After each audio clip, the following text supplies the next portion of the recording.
yourself, you must connect yourself to the ball, and you must allow the golf club head to meet the ball. And the only thing that will make the ball go far is somehow learn to make this object that you're using move faster in balance. But the best players never ever work on more than 68%. Never try to hit it 100%. You can't control it. You want to control your effort and have energy left after you've hit the ball. You don't want to hit it and work so hard that you're out of balance.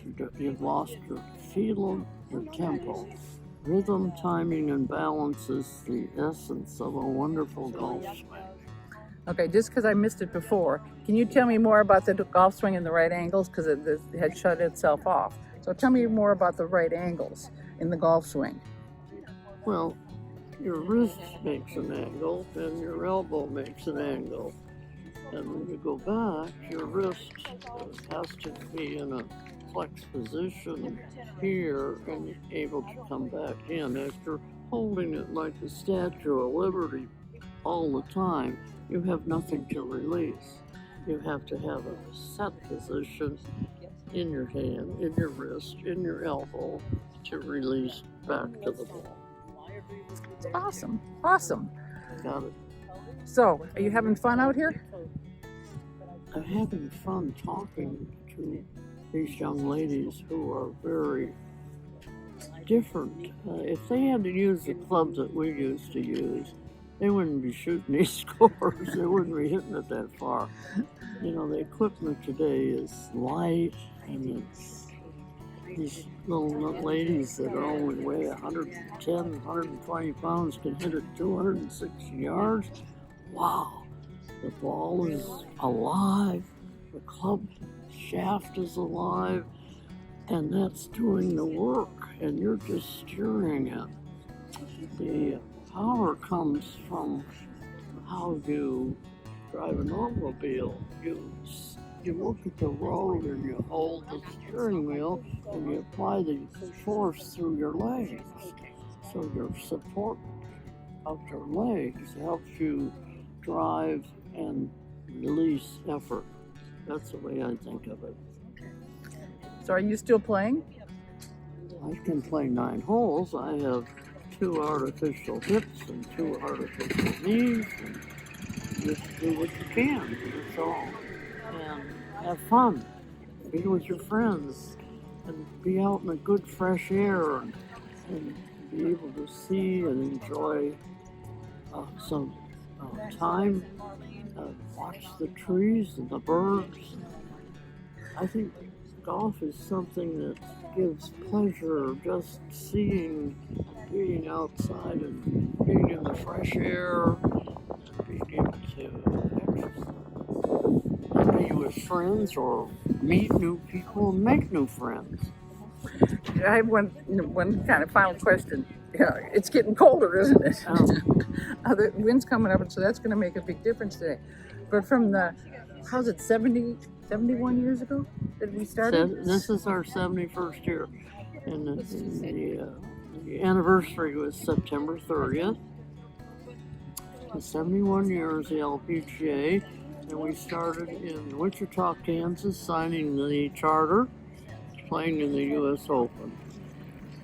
71 years ago. Are you amazed at how far it's come?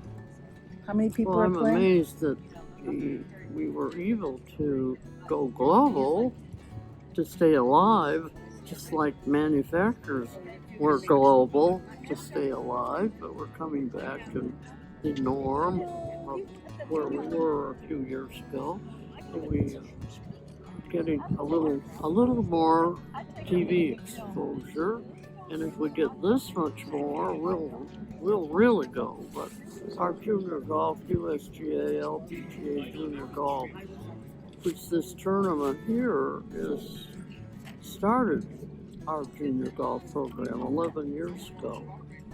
This is our 11th year for the Founders Cup. And the Founders Cup creates the junior program, and honors the beginning of the program, the founders. And there's two founders left, Marlene Bauer Vossler and myself represent the other 11 of us that started this crazy thing a long time ago. And I'm just so pleased to be able to still be here and still enjoy the game and talk to all the young men who bring their little girls here for the junior golf program, which we had yesterday. Over 100 young ladies participating in games and on the driving range. They even had a coloring book picture of my golf swing, and they colored my picture on a coloring box, and they hit little frogs and they hit little duckies, and they had a great big walrus. What kind of an animal? Walrus out there, and they hit towards it, and it was a fun day. They had a lot of fun. A lot of daddies brought their little girls out, and they had free golf lessons along with it. And it's so nice to see junior golf in that position, and we're so close right here to the USGA headquarters. I got to go to the USGA headquarters and through their museum, and it's tremendous. I never knew it was that big, and I was so happy to be there and see all the history, and saw a club that was a Helen Hicks Wilson club made in 1931. Helen Hicks, not Betty Hicks. Helen Hicks was a beautiful amateur golfer who wrote an article for Grantland Rice in his golf book, and the USGA deemed her a businesswoman golfer, which today would be a golf professional, because she received money for the article. She had to turn professional and play, but she never played on our tour that I know of. But she signed the charter to start our tour. So Opal Hill and Helen Hicks are the two of the 13 that never played. There were 11 of us that played, so it's always hard for me to think 13 because they didn't play with us. They just signed a charter in New York and then brought it to us in Wichita. Tell me how you turned professional, which is way different than today. Well, it was in April of the year 1949, and we've gone to play as amateurs in Chicago in the Women's Western Open. And at this club, Babe Dietrichson Zaharias was the golf professional. And at this tournament, eating breakfast with she and her husband George and Marilyn Smith, Babe said, "We're going to start a tour, kid." And she said, "We need numbers. I want you to turn pro." I said, "Well, how did you do that?" And she just got up from the table and came over and hit me on the head and said, "I deem you a pro. Go down on the tee and tell them you're a pro." So I went down the hill to the first tee, and the lady in charge, Mrs. Dennehy, I said, "Excuse me, Mrs. Dennehy." I said, "I'm going to play as a pro today. Announce me as a pro." And she said, "Does your mother know this?" And I said, "No, but she'll know tonight." And that's how I turned pro. And the rest is history, right? Yeah, the rest is history. That's awesome. It's been a long journey. And I didn't play a lot of golf.